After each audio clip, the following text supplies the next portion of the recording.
மலையாள நடிகர் ஜெயசூர்யா தன் மீது எழுந்துள்ள பாலியல் குற்றச்சாட்டுகள் பொய் என கூறி அறிக்கை ஒன்றை வெளியிட்டுள்ளார்.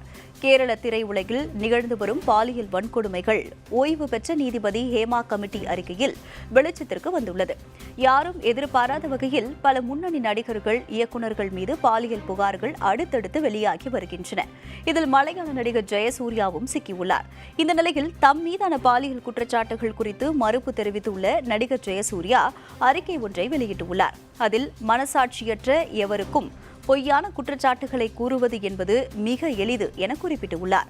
தவறான குற்றச்சாட்டை முன்வைப்பது மிக வலியை தரக்கூடிய விஷயம் என தெரிவித்துள்ளார்.